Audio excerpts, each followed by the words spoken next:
Soyez les bienvenus. Pour parler avec moi cet après-midi, maintenant, je reçois, dans l'ordre, Nicolas Bernardet. Vous êtes meilleur ouvrier de France, pâtissier, confiseur. Bonjour à tous. Soyez le bienvenu. Merci. Alain Zanatti, vous êtes directeur des recherches et développement chez Häagen-Dazs. Bonjour tout le monde. Vincent Pépin, on m'a dit, attention, expert fève à l'usine de Louviers pour cacao bannerie. Voilà. Et enfin, Alexis Favre, responsable de la marketplace Mine Rungis. Bonjour à tous. Déjà, c'est presque un examen pour moi, tous ces titres. Alors, nous allons parler donc, les secrets de la pâtisserie, ses ingrédients, parce que c'est primordial. Alors vous, je parlais à celui qui réalise. Pourquoi les ingrédients sont autant importants pour un pâtissier ? Vous allez comprendre. Tout d'abord, si vous utilisez des noisettes du Piémont qui vont coûter à peu près 22-24 euros le kilo, vous allez avoir un goût extraordinaire, vous allez voyager, vous allez goûter, et puis après, ça va parler. D'ailleurs, ça ne s'explique pas, ça se vit. Vous voyez, tellement c'est bon, ça ne s'explique pas, ça se vit. Et puis, vous avez des noisettes de Turquie qui vont pouvoir être à 9 euros le kilo. Mais là, vous mangez de la noisette. C'est ça. Mais alors, tout à l'heure, j'ai reçu dans une table ronde une personne qui vous vendait à vous ces fameuses noisettes. Il me disait qu'il rencontrait dans le monde entier les meilleurs pour avoir le meilleur produit. Vous faites très attention aussi, mais ça change quand même le prix de vente. C'est pour ça que je voulais aller encore plus loin. C'est-à-dire que si vous utilisez 1 kg de noisettes du Piémont à 22 euros le kilo et 1 kg de noisettes de Turquie à 10 euros le kilo, vous rajoutez 3 kg de sucre. 1 kg de sucre, c'est 80 centimes d'euros. Ça vous fait à peu près 8 cakes. Pour 3 kg de sucre, vous pouvez gagner 8 cakes. D'accord. Vous voyez ce que ça peut donner. Si vous rajoutez 6 kg de sucre, c'est pas 8, c'est 16 cakes et ainsi de suite. D'accord. Et quand vous voyez que dans certains cakes, vous avez jusqu'à 60% de sucre. Oui, j'entends. Vous voyez ce que je veux dire ? Ouais. Donc la qualité, bien sûr qu'elle est très importante, mais elle est très importante pour les noisettes. Bon, le sucre, c'est une masse, bien sûr, mais aussi par le beurre et par les gens qui vont vous vendre les produits. Et en plus, il faut que les gens, quand ils vous vendent des produits, ils les travaillent avec cœur et amour, parce que si vous donnez beaucoup d'amour dans les produits qui nous sont vendus, forcément, nous, on va les travailler, on va ressentir tout cet amour, et ensuite, on va le faire retransmettre dans nos produits. Donc, il y a quand même, indépendamment du produit, il y a une vraie relation de confiance entre la personne chez laquelle vous allez acheter, vous, vos matières premières. Alors, les matières premières... Parlez bien près du micro. Les matières premières, nous avons le marché à la Garenne-Colombe, qui est juste en face de notre boutique. Nous avons plusieurs marchands et nous avons des marchands qui viennent de Cergy-Pontoise, qui viennent de Beauvais et qui nous livrent des fraises qui viennent de leur serre, des framboises qui viennent de leur serre. Donc nous, on va vraiment du producteur au consommateur et on a essayé d'avoir des réseaux très très courts. Et quel est le produit pour vous, l'ingrédient, j'ai envie de dire, le plus difficile à travailler ? En étant pâtissier, je dirais que l'ingrédient pour nous qui est fondamental dans tout ce qu'on fait, c'est le beurre. Le beurre ? Le beurre. Le beurre, parce que le beurre, il peut être pommade, il peut être liquide, il peut être fondu, il peut être pasteurisé, il peut être entier, il peut être à 84% de matière grasse, il peut être salé. Vous voyez, il y a toutes ces formes de beurre. Il peut être pommade. Et avec tout ça, il faut faire des gâteaux. Et donc, le goût des gâteaux dépend du beurre. Pour moi, c'est le beurre le plus important. Alors, avant de parler de glace avec vous, j'aimerais qu'on parle chocolat, puisque vous êtes expert fève. Je trouve que c'est un titre incroyable. Comment on devient expert fève ? Alors bon, on devient expert fève après de nombreuses... Parlez bien près du micro, monsieur. On devient expert fève après de longues expériences chez Barry Callebaut, immergé dans la fève, hein, vraiment. Et c'est un métier où on apprend tous les jours. C'est un produit qui évolue, c'est vraiment un produit qui est vivant. Et il faut assurer toujours la même qualité du produit. J'ai toujours l'impression que, maintenant je vais frimer, je vais dire expert fève, c'est un peu comme être sommelier. Tout à fait. Tout à fait. On pourrait même dire que les fèves de cacao, si on regarde les origines de fèves, c'est comme un bon vin français. Sur un Bordeaux, on a un Saint-Émilion, et puis on va rester quand même sur du Bordeaux, et on va avoir des cépages différents, pas des cépages différents, des goûts différents. Et dans le cacao, c'est pareil. Pour un même pays, on peut avoir quand même des notes qui sont complètement différentes. Et c'est pour ça, vouloir faire un chocolat avec une fève bien spécifique, je dis aussi attention, il y a tout le travail qui est fait en amont sur le pré-processing, c'est-à-dire sur la fermentation, tout le travail qui est fait en pays producteur qui va être vraiment la clé, la réussite du chocolat final. qu'il faut bien savoir que pour réussir un chocolat, la qualité finale d'un chocolat, ben, elle dépend de tout le travail qui a été fait en pays producteur. Et c'est ce travail-là qui garantira une tablette exquise avec une fève où on a le potentiel aromatique qui va ressortir et qui va faire exploser les papilles. Et qu'est-ce qui fait qu'une fève de cacao soit de meilleure qualité qu'une autre? Bon, bien sûr, il y a l'origine, hein, on ne va pas se le cacher, il y a l'origine de la fève qui est pour beaucoup. On va dire que les fèves plutôt d'origine Ouest Afrique, tout ce qui est Forastero, Ghana, Nigeria, Côte d'Ivoire, bon, ça va pour des grands chocolats, on va dire classiques de couverture. Maintenant, quand on va rechercher sur des origines beaucoup plus rares, du Criollo ou du Trinitario, sur des fèves sud-américaines ou on va dire des Caraïbes, on va arriver sur des notes plus spécifiques. Mais une fois de plus, ça va être tout le travail qui va être fait en amont qui déterminera la réussite. Parce qu'on peut très bien avoir une très bonne fève, et si on loupe en amont une étape du process, ça va être la catastrophe. Ah d'accord. Alors c'est une très bonne passerelle. Chez Häagen-Dazs, on utilise du cacao. On utilise du cacao dans la glace et en enrobage. Et en enrobage. Et est-ce que vous faites aussi, vous, très attention justement aux produits que vous mettez dans la composition de vos crèmes glacées? Absolument. Häagen-Dazs, c'est une glace qui est extrêmement simple. Donc le premier élément, c'est d'avoir une recette simple et naturelle. D'accord. Donc nous, on utilise toujours 4 ingrédients, et uniquement 4 ingrédients, et on s'assure que ces ingrédients sont de la meilleure qualité possible. Très simplement, de la crème, du lait, du jaune d'œuf et du sucre. Ça paraît tellement simple. C'est tellement simple. Et tout ça, on le source, on l'approvisionne autour de notre usine qui est à Arras, dans le nord de la France. Donc dans un rayon de 50 km autour d'Arras, on trouve notre crème, on connaît nos fermiers, on trouve notre lait, on connaît nos fermiers, nos producteurs d'œufs et de sucre. Vous connaissez les poules? Voilà, on connaît les poules, pas individuellement, mais on les connaît. Et est-ce que par exemple, vous pourriez nous expliquer comment on fabrique une glace? Alors une glace, c'est très simple, je vais vous donner la recette de base. Donc on a les 4 éléments de base. Ouais. Le 5e élément, c'est celui qui va donner son parfum. Alors ça peut être la vanille, ça peut être la fraise. Voilà, donc ça c'est le 5e élément. On mélange tout ça et on fait passer ça dans ce que les pâtissiers appellent une turbine. Nous on appelle ça un freezer parce que nos turbines sont un petit peu plus grandes que celles des pâtissiers. Et ensuite on met tout simplement en pot ou on le met en bâtonnet, on met un enrobage. Et on surgèle. Est-ce qu'on n'aurait pas des images à diffuser? Alors, on a une petite vidéo qui va vous expliquer très vite, en 2 minutes, comment est fait Häagen-Dazs et où est-ce qu'elle est faite. D'accord, merci.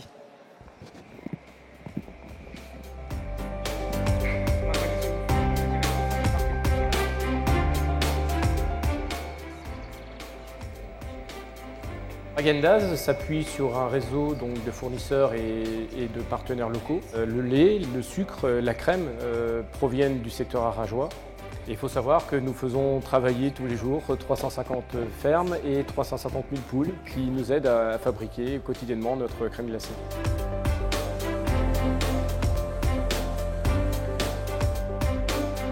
Nous avons engagé une stratégie du zéro perte il y a déjà plusieurs années. Donc, comment cela se traduit-il? Ça se traduit par une implication totale de l'ensemble des collaborateurs, à la fois dans les activités d'amélioration continue, mais également dans la recherche du zéro accident et zéro incident en matière de sécurité des hommes et sécurité alimentaire. Un deuxième axe correspond à la diminution de nos pertes produits et également de nos défauts sur ligne. Et enfin, un renforcement de la flexibilité très attendu par nos clients.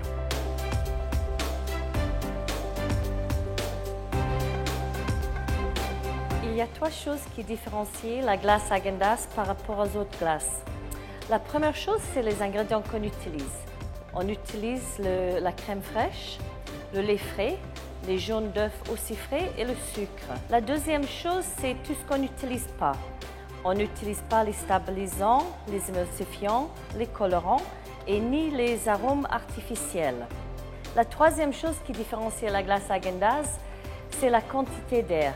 Il y a toujours un petit peu d'air dans la glace, mais dans Häagen-Dazs, il y a beaucoup moins que dans la plupart de ses concurrents. Alors, si vous aviez été très sympa, vu la chaleur, vous seriez arrivé avec des crèmes glacées. Je vous invite à visiter nos stands qui sont. blague. Il y en a 3 stands sur le salon. Je blague. Mais c'est vrai que c'est sympa de voir comment vous vous différenciez des autres.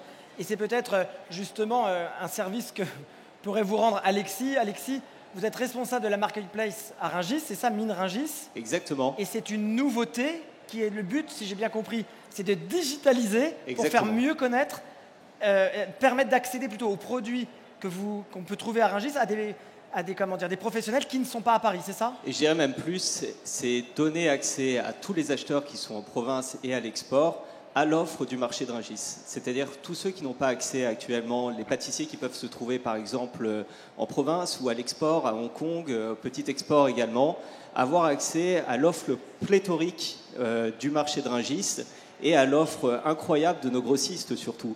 Donc le meilleur moyen pour mettre en place cet accès à ces nouveaux acheteurs, c'est une marketplace, c'est une plateforme de vente où il y a toutes les e-boutiques des commerçants du Mine actuel. Et est-ce que vous êtes très, sensible, oui, mais est-ce que vous faites attention justement à la qualité des produits que vous commercialisez, que vous mettez en vente? Je vais vous dire, la qualité, c'est une recherche chez tous les grossistes du Mine. D'accord. Donc déjà, nous, on l'a, cette qualité. Elle est disponible pour l'ensemble des acheteurs qui sont en Ile-de-France, grosso modo. Et là, on va permettre, grâce à cette plateforme, un accès à ces produits, cette qualité, aux pâtissiers et à tous ceux qui veulent acheter des fruits et légumes, par exemple, aux produits laitiers, et venir accéder à travers cette plateforme. Merci de cette précision. Nicolas, vous disiez tout à l'heure que vous aviez en face de votre pâtisserie le marché.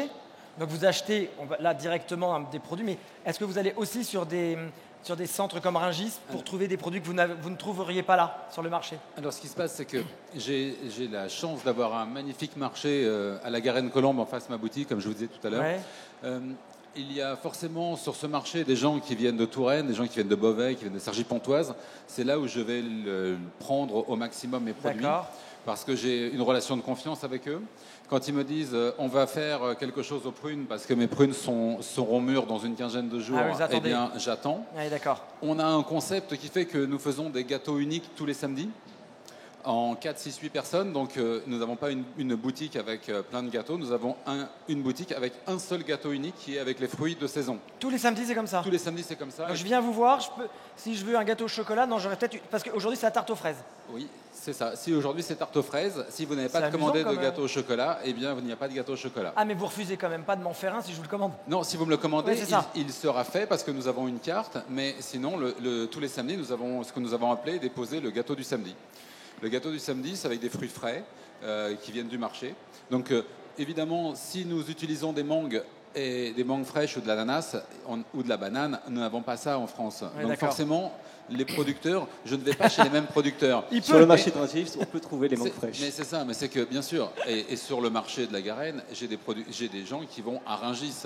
Et moi personnellement, je ne vais pas à Rungis parce que si je vais à Rungis, ça me fait 1 heure pour y aller, 1 heure pour revenir, plus une heure sur place, plus 1 heure pour je ne sais pas quoi. Donc il me faut minimum 3 heures ou 4 heures. Quand je vais au marché en face, j'ai la personne qui me vend mes produits, soit en très frais de Beauvais, soit vraiment, je leur dis, voilà, pour ce week-end, il me faudrait du citron, soit du citron de Menton. Donc, ils m'achètent du citron de Menton au Mine de Rungis, et moi, ça me permet de les travailler. Mais je m'évite d'y aller parce que déjà, si je veux bien négocier sur mon marché, mais négocier au Mine de Rungis, c'est encore différent.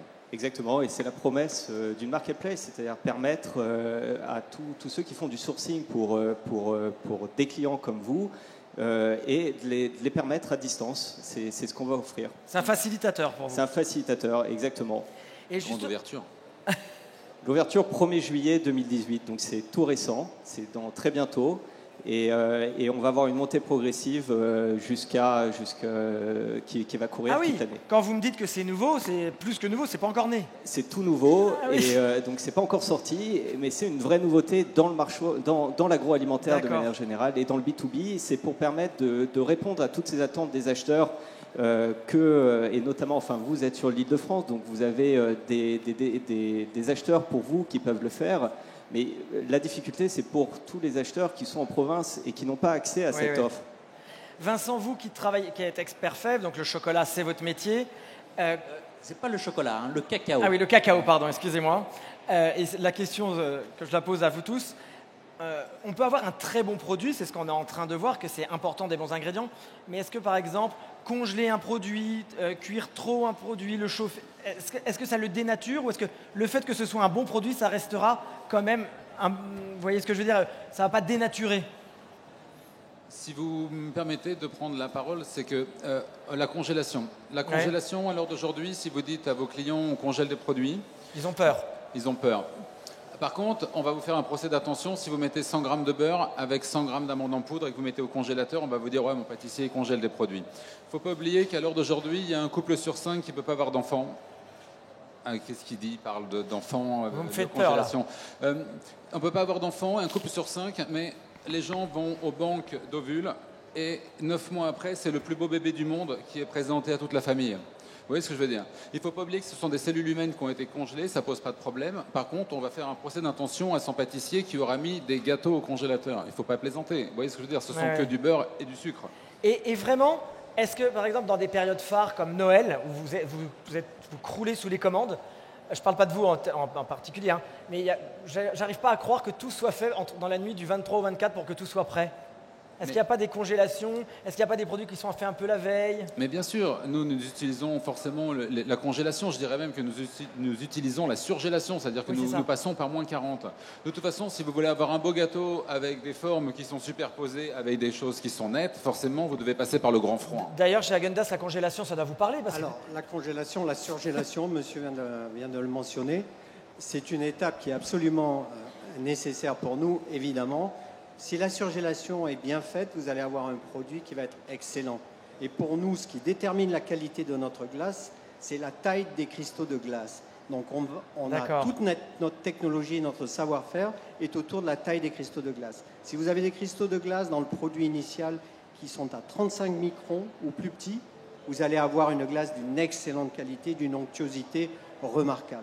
Donc une surgélation bien faite, dans ce qu'on appelle des blast freezers qui poussent la température vers le froid très très vite, très très bas, ça va maintenir le produit à son meilleur niveau. Est-ce que par exemple chez vous, chez Häagen-Dazs, il y a une glace que vous n'arrivez pas à mettre au point parce que justement vous voulez un ingrédient spécifique très bon? Je pourrais répondre justement là-dessus. Oui. Je pourrais intervenir aussi. Un ingrédient peut particulièrement gêner. Par exemple, une poudre de cacao, une fève de cacao qui a peut-être subi un problème. Alors qu'est-ce que c'est qu'un problème pour une fève de cacao? Le problème qu'elle a pu subir, c'est peut-être au niveau du transport ou de l'entreposage. Cette fève s'est cassée et elle était oxydée un petit peu. La matière grasse s'est oxydée. Donc il s'est développé, on va dire, des acidités non voulues qui vont justement qui vont gêner la cristallisation. Donc c'est des problèmes qu'on peut avoir, par exemple, je suppose en pâtisserie, sur des glaçages, où on peut avoir des couches un petit peu blanchâtres, du flat blooming, comme on parle. Et en fait, oui, c'est un peu compliqué, mais en fait, la qualité de la fève va vraiment jouer un rôle, justement, sur ces problèmes de cristallisation, plus tard dans le travail du chocolat. Alors, pour nous, le challenge, il est sur tout un tas de produits qu'on développe, mais il y en a un qui me tient à cœur, c'est la pistache. D'accord. Quelqu'un en parlait tout à l'heure, la pistache comme étant un ingrédient remarquable. C'est un ingrédient remarquable. Lorsqu'on le met dans la glace, et notre principe de fabrication à nous, de formulation, c'est de ne pas mettre de colorant. C'est l'ingrédient qui doit donner la couleur, et uniquement l'ingrédient. Nos fraises ne sont pas colorées, ce sont des vraies fraises. Alors j'essaie depuis des années avec mon équipe de développer une pistache qui soit verte. Mais la pistache, c'est gris. Oui, c'est vrai.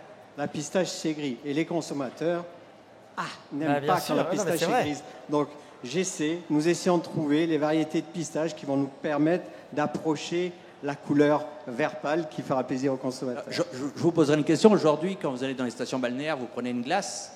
Quand vous voyez une glace à la pistache, j'ai jamais vu une glace à la pistache de couleur naturelle. Elle est toujours verte. Les gens sont focalisés là-dessus. Les gens sont focalisés là-dessus, c'est regrettable. Tout à l'heure, on parlait de transparence dans une intervention précédente. Il faut lire les déclarations ingrédients, il faut lire l'arrière des étiquettes. Et les colorants, c'est pas nécessaire. On peut avoir. C'est pas toujours simple quand même, avouez. C'est pas toujours simple, mais ça n'est pas nécessaire. Mais je dirais que c'est l'œil qui fait le choix. Quand oui, même. Mais quand même, il n'y a pas de glace à la pistache chez Häagen-Dazs.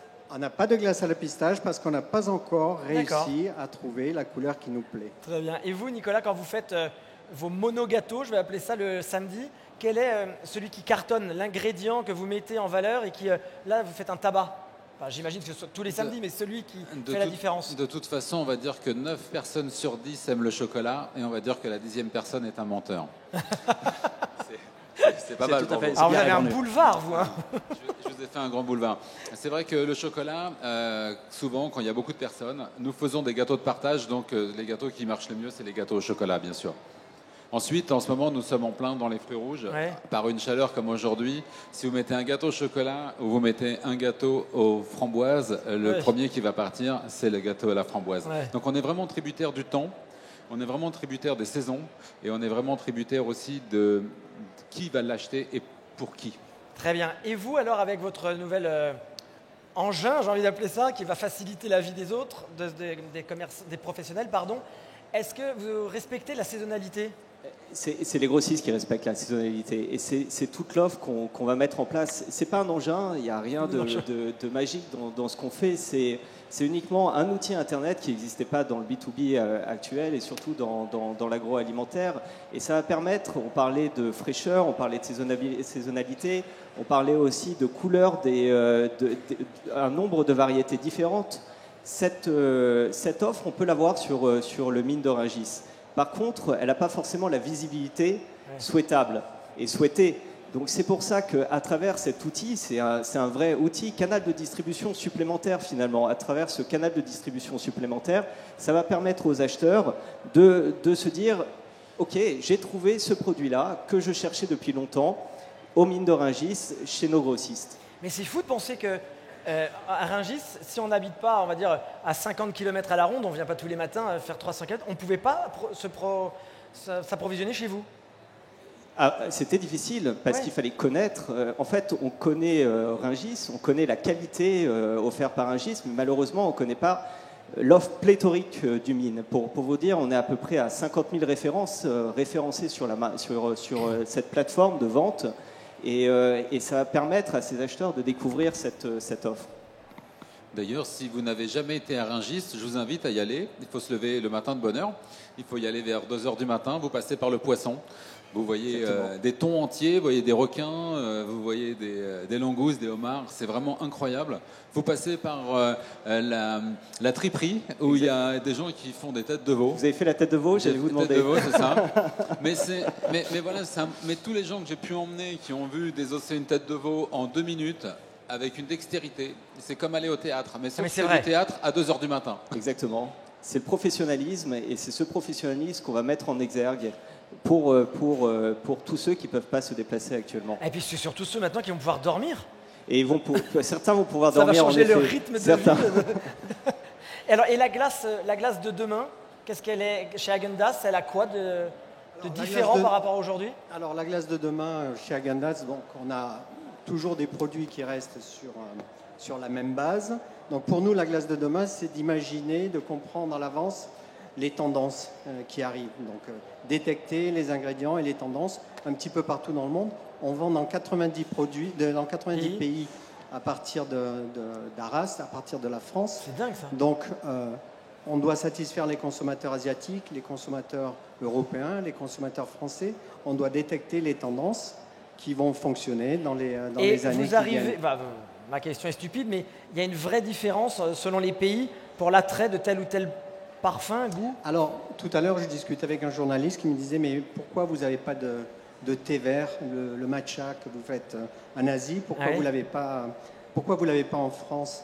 On ne l'a pas en France parce qu'on n'a pas encore suffisamment de demandes consommateurs et parce que notre profil de matcha est vraiment destiné aux consommateurs asiatiques. Il est très marqué, il est très matcha, il est très green, thé vert. Il marche extrêmement bien en Asie. Peut-être qu'à un moment donné, il va venir en France. Il y a des parfums qui ne fonctionnent pas en Asie, comme le macadamia nut brittle qui est le numéro 1 en France. J'adore celui-là. Il ne fonctionne pas en Asie parce qu'ils le trouvent trop sucré. Donc on doit s'adapter aussi à nos consommateurs. Alors justement, vous me passez la main.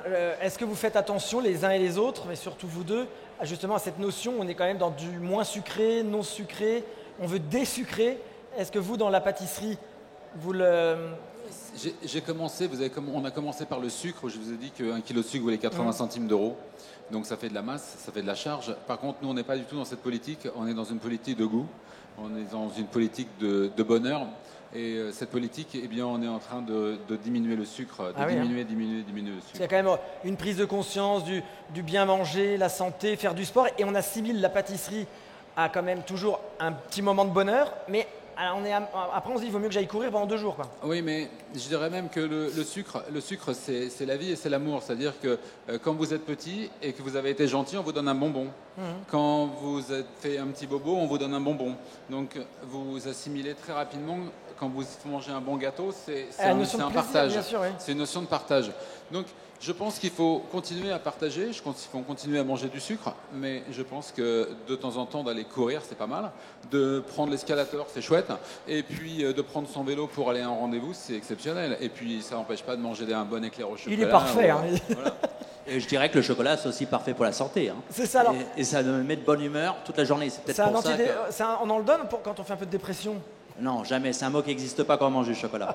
Et justement, pour les personnes qui sont là aujourd'hui, et le néophyte que je suis, est-ce que vous pouvez nous refaire la différence, que vous m'avez repris tout à l'heure, de réexpliquer la différence entre cacao et chocolat? C'est là où j'ai commis un impair, visiblement. Non, mais on parle du cacao parce que donc, on parlait de la fève de cacao, des pays producteurs jusqu'aux pays transformateurs. Donc, pour nous, la France, la fève va être transformée avec toutes ces étapes en grains de cacao qui va être broyé pour être de la masse de cacao. Et c'est cette masse de cacao qui va rentrer après en tant qu'ingrédient quand on rajoute du sucre et du beurre de cacao pour faire le chocolat. Tout simplement.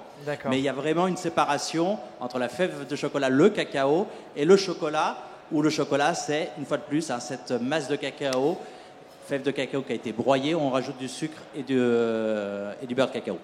Alors, est-ce que vous faites tous les 4, est-ce que vous êtes d'accord sur le fait que, ce matin, j'en parlais avec l'adjointe au maire de Paris, en France, il y a la haute couture, la haute joaillerie.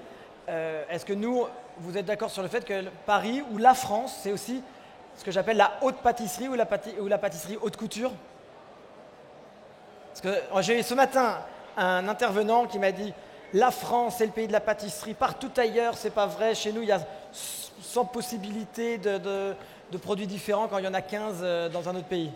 Je serais un petit peu moins plus nuancé, nationaliste, parce que Häagen-Dazs est d'origine américaine. C'est fabriqué aujourd'hui en France, mais c'est né aux États-Unis, dans le Bronx. Donc une très bonne glace peut être créée quelque part ailleurs, et peut-être aussi fabriquée en France. Et pour avoir voyagé un petit peu partout dans le monde, je crois qu'il y a des très belles pâtisseries qui existent dans d'autres pays du monde aussi.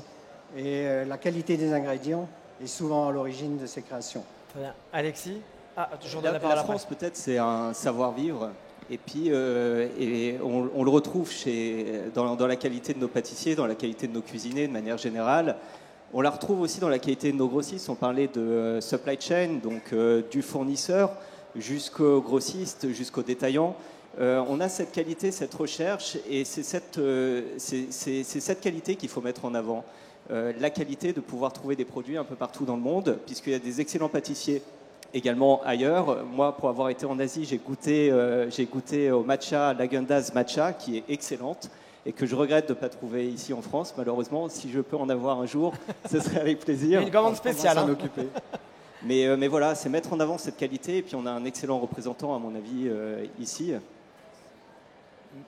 Vous avez parlé de la France. La France, c'est vrai qu'on a des très très bonnes pâtisseries, on a de quoi se faire plaisir. Il ne faut pas oublier que pour les gens qui ne voyagent pas, ils ont tendance à se dire on est les meilleurs. Mais pour ceux qui voyagent, on a tendance à se dire eh bien, de voyager, eh bien, ça nous fait grandir aussi parce qu'on peut voir ce qui se fait sur l'extérieur. Et que quand on rentre en France, on se dit on a intérêt à travailler parce que derrière, on est poussé.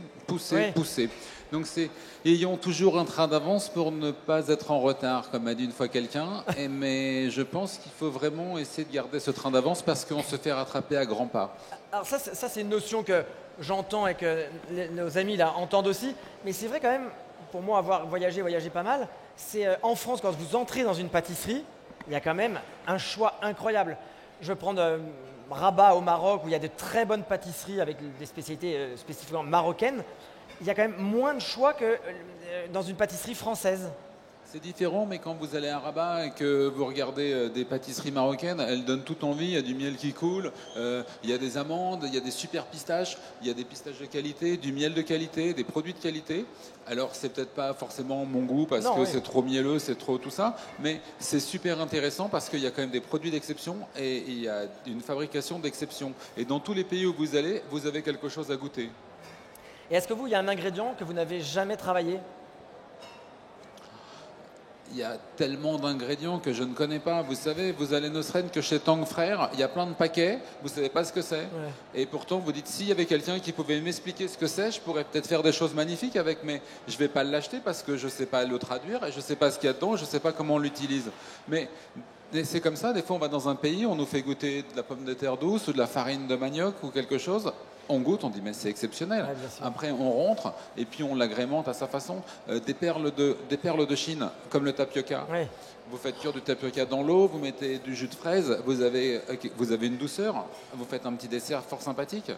Et ça, c'est un mélange entre ce qu'on mangeait quand on était enfant avec le lait, puis avec le lait, les petites soupes de tapioca. Et puis quand vous allez en Asie, ils mangent des grosses boules de tapioca qui est cuite dans du jus de fruits. Vous dites, ouais, c'est un bon similaire, est-ce qu'on pourrait pas faire quelque chose? Et puis tout se transforme, et puis vous avez fait un nouveau gâteau chez vous, et puis voilà, quoi, et vous êtes fait plaisir. La notion de plaisir, c'est quelque chose qui est quand même très très très marqué avec la pâtisserie. Hein. Vous savez, la notion de plaisir, je pense que si je ne fais pas mes gâteaux avec plaisir, je pense que quand vous allez les manger, ils vont pas être bons. C'est pas mal ça. Et que la notion de plaisir, vous allez voir que c'est pareil. Quand vous allez manger au restaurant avec quelqu'un que vous adorez, vous allez manger le meilleur homard aux truffes et le meilleur château Margaux. Vous voyez, le même repas dans le même restaurant le lendemain avec quelqu'un qui va vous poser plein de questions et qui va vous harceler pour les comptes de la société et tout ça. Vous allez voir que ça ne sera pas la même chose. Donc, ça dépend avec qui vous êtes aussi et comment vous le partagez. Et ça, la nourriture n'est bonne que si elle est bien partagée. C'est très, très belle phrase aussi. Vous voulez ajouter quelque chose? Oui, je voulais juste rajouter aussi le plaisir vient souvent de la passion de ceux qui le créent. Et donc, je pense que monsieur est passionné par son métier, je suis passionné par le mien, mes équipes sont passionnées par ce qu'elles font tous les jours. La recherche de la qualité, la recherche de la perfection, c'est ce qui nous motive au quotidien. Alors ça, c'est vrai que depuis quelques semaines où je travaille sur le sujet, la notion de passion, j'ai fait la réflexion, c'est vraiment un élément, enfin une constante dans l'univers de la pâtisserie depuis que je suis immergé un petit peu. Alors je vais en profiter. Est-ce que vous, dans le public, vous avez des questions à poser à mes invités? Est-ce que quelqu'un a envie de savoir? Très bien. Est-ce que je peux vous emprunter un micro? Merci. Bonjour, merci messieurs. Parlez bien près du micro. D'accord. Merci messieurs pour vos propos sur la gastronomie française. J'ai une question pour vous, monsieur Favre. Combien de e-boutiques seront disponibles sur la marketplace de Rungis? Tous les grossistes du Mine, donc ceux qui ont la chance de se déplacer actuellement sur le Mine peuvent les rencontrer. Donc il y a 1200 sociétés sur le Mine et il y a 400 grossistes qui vont être éligibles. Donc on parlait de produits d'exception, de recherche. La qualité des grossistes du Mine, c'est qu'ils font cette recherche pour le compte des pâtissiers, pour le compte des cuisiniers. Et on va retrouver cette offre sur cette plateforme de vente grâce à ces 400 grossistes qui sont éligibles. D'accord. Et j'ai également une autre question. À quel frein vous faites parfois face à justement des grossistes qui sont là depuis longtemps en présentiel, qui n'ont peut-être pas envie ou de se mettre, enfin tout du moins de se digitaliser? Est-ce que vous avez eu des... C'est pas un problème d'envie de se digitaliser, c'est quelque chose de nouveau pour eux. Donc en fait c'est une offre qu'on leur propose et on la met en avant. Et très vite, on n'est pas du tout, on change pas du tout le schéma traditionnel. Donc quand ils vont être amenés à préparer et quand ils font aussi ce sourcing, ça va rester pareil. Nous, c'est juste un canal de distribution supplémentaire et ils le comprennent très vite. Ils ont compris qu'il y a des acheteurs qui ont cette demande et qui malheureusement n'ont pas accès à cette offre. Et ça va leur faire plaisir et ça leur fait déjà plaisir à ceux qui sont déjà montés sur cette plateforme d'avoir accès à cette offre, de proposer cette offre. Merci. De rien. Une autre question? Non? Eh bien, merci à tous les quatre Merci pour beaucoup. ces échanges. J'espère Beaucoup. que vous avez trouvé ça intéressant. Visiblement, oui. Passez un bon salon et on se retrouve tout à l'heure.